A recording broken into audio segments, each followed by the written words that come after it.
I was going to start by congratulating Jacob Waters on the engagement to his now fiance, but I was going to ask him to send me his registry, but he didn't show up today, so I might nix that. Obviously, man, incredible opportunity. Playing the number one team in the country. Pretty cool that it only took me 3 games to play the number one team in the country as a head coach. Not sure if that's the quickest in the history of college basketball, but I feel like it's got to be close. Just so much respect and admiration for that program. I don't think Coach Sampson even knows this, but I watch what they do from a distance, and I admire what they do from a distance more than probably anyone in the country. Defensively, when we really made a adjustment, I think, in just how we guarded and the effort that we played with, a lot of it was just from film that I watched of Houston and just how they just aggressively just flew to the ball and impacted ball screens and just tried to disrupt teams and dictate everything that they do on the defensive side of the ball. So, I have a ton of respect for him, his staff, and their program and just how they operate. And, they're the standard in college basketball. So obviously for us to be able to play them really early in the year is going to be really good for us to kind of, see where we're at, played 2, good programs in the exhibitions with Oklahoma State and Memphis where, obviously we got exposed and, played 3 games at home that, we were obviously heavily favored to win. And we did what we were supposed to do in 2 of those 3 games. But obviously now, it's about 6 or 7 steps up when you play in like a program like Houston. It's a team that, over the last, really the last 10 years has been the best defensive team in college basketball. What they do at such a high level. They really disrupt everything you do offensively. They disrupt your timing. They just continuously have guards that are just such great on-ball defenders. They have bigs that move so well in ball screen, and they impact and they deflect passes and they dive on the floor for loose balls. They're the first on the floor every time, defensively, and they just make your life really difficult. So to be able to manufacture points is, going to be difficult. I thought that was the separator last year in last year's game is we executed better in that game than any game in the season as far as, what we were doing in ball screen and what we were doing and just our actions. To be able to score 74 points against that team, that's hard to do. So I thought we executed at a high level last year, but obviously, having 10 seniors had a lot to do with that. And then, offensively, they have a collection of just really talented players. The best recruiting class in the history of their program, and they're playing for those freshmen. And that's rare for a Kelvin Sampson team to look out there and see 4 freshmen out there that he trusts like he does with this group. But that's all very valid. When you watch, Chris Cenac and, you watch Kingston Flemings, Isaiah Harwell, those guys were so talented. And we recruited all 3 of those guys, and to see their progression, is impressive, and they don't look like freshmen when they're out there playing. But then obviously a shot goes up, and that's when the possession first gets started. They're probably the best offensive rebounding team in college basketball over the last, however many years, probably 6 or 7 years they've been consistently at the top. And it's not just, them securing the rebound, but like they'll play volleyball with it and just tip it back. And, if we don't have 5 guys that put a body on someone every single time, we're going to have a really hard time winning that game because it's something that they practice every single day. It's something they take a lot of pride in, and it's what's made them so effective. And it's what's made them, I think they're the winningest program in college basketball over the last 6 years or since 2018. I think we're the 6th. And, they have 41 more wins than us in that time. So while we've been really successful here since 2017-18, they've been even more successful. So unbelievable opportunity. Obviously, really excited that we're playing the game in Birmingham this time. Going to be an unbelievable environment. That game sold out in a matter of minutes. And, we'll have 17 or 18,000 of our friends cheering us on. So great opportunity for our guys, and really good to kind of see where we're at this early in the year.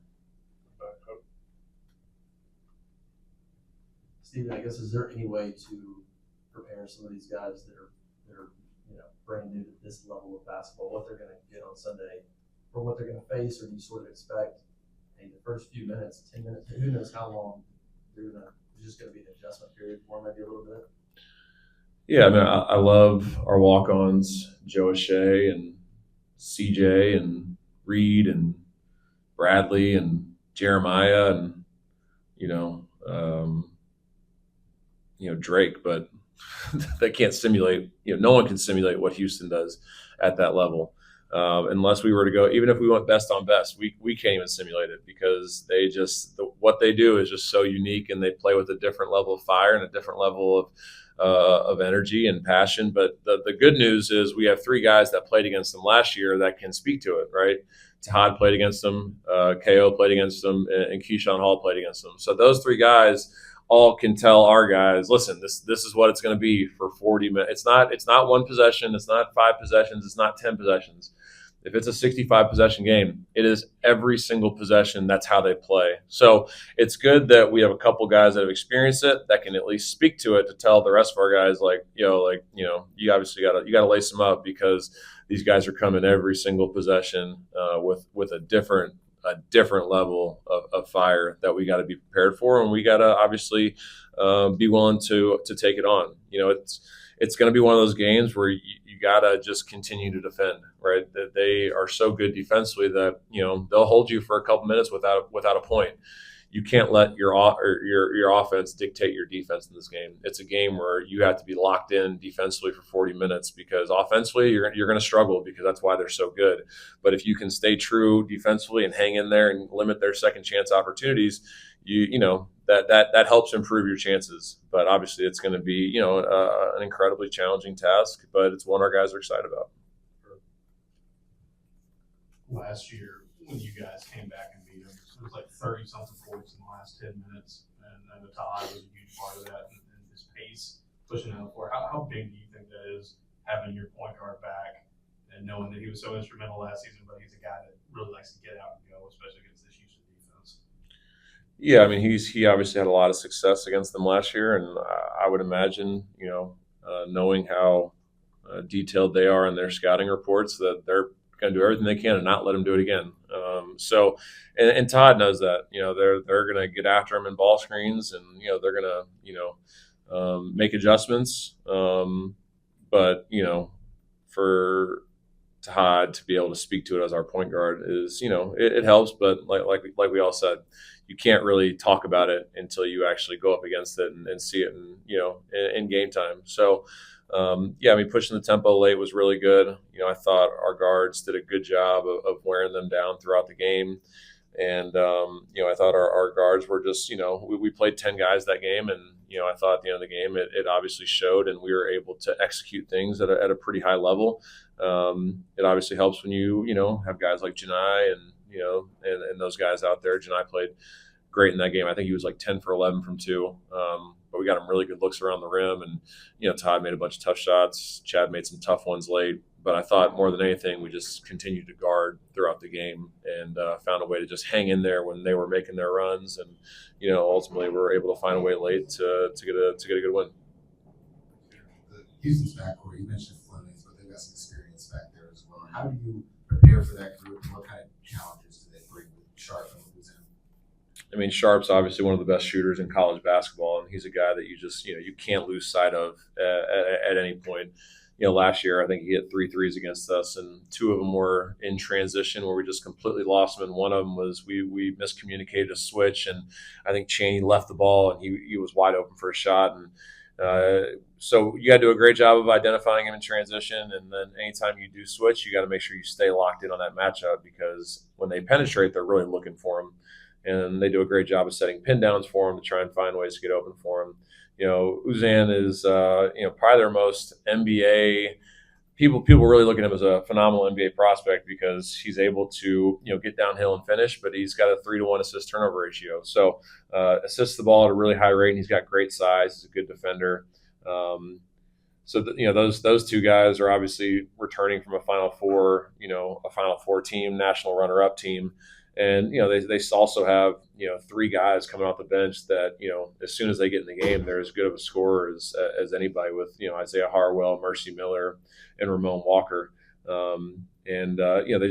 have a lot of versatility at the bench. Chase McCarty is a local product that has just continued to grow and get better. And, is going to be a really nice piece for them off the bench. So, yeah, I mean, they're very versatile, very multiple at multiple positions, and they just kind of come at you in waves. But yeah, we got to do a good job of understanding personnel and what guys' strengths are and try and take those away. You mentioned after the Wofford game, focusing on little things in this matchup, getting a hand on somebody every time a rebound goes up, down loose balls, all those sorts of things. How have you seen the team respond to your challenge of that the past few days? We won't know really until today. Yesterday was more of just like just kind of doing some stuff, working on us like offensively and play call review and some individual offense stuff that is going to be important for this game. So today will be more of like us going at the scout. So I'll learn more today, after practice as far as, if we're able to accomplish those things. Obviously in the first 3 games, I think our rebounding margin is 6th in the country or 7th in the country. But, we have not faced anyone anywhere near what Houston is. So we've talked about it all summer, talked about it all year, for us to be able to win. You see it nationally across the country. Teams that win the rebounding battle are going to win games. So, if we're able to find a way to limit their offensive rebounds, limit their second chance opportunities, it's much easier said than done because they fly at that thing with reckless abandon. So our guys are going to have to play with a different level of intensity, a different level of energy, a different level of physicality, for us to be able to possess those. And here's the deal. I told them this yesterday in film. There's going to be possessions where all 5 of us have perfect checkouts and they're still going to get it because that's just what they do. Get to the next play, right? And that's just why they're so effective. So as long as we limit the possessions where, we give up 4 or 5 offensive rebounds and we try and, limit them to 1 or 2, that definitely improves your chances. But, today, obviously, we're going to have to really get after it. And, guys that rebound are going to play in this game. Mandatory Murph check in. I think you guys got to rest him these last couple games. Mm-hmm. How important was that, and how do you think he's going to be feeling this weekend? Yeah, it was great to not have to use him in the last 2. It was good to obviously get some great contributions off the bench.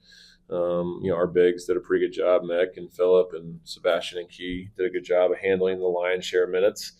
And, I think Murph's in a good spot right now, moving pretty well. And, I think he's in a good spot to be able to give it a go on Sunday. And I'm glad he's been able to rest because, you're going to have to – it's going to require, a lot of energy to be able to go up against this group. So us having some depth on the front court for this game specifically is going to – I think it helps us just because we're going to need it. You got to be able to have, 5 guys that you can rotate at those 2 positions because, physically it's going to exert a lot of energy to be able to keep those big guys off the glass. So – great to have him back. Obviously today we'll give it a go and we'll go full speed and, kind of see how he reacts to that. But he's definitely been progressing in the right direction over the last, week or 2.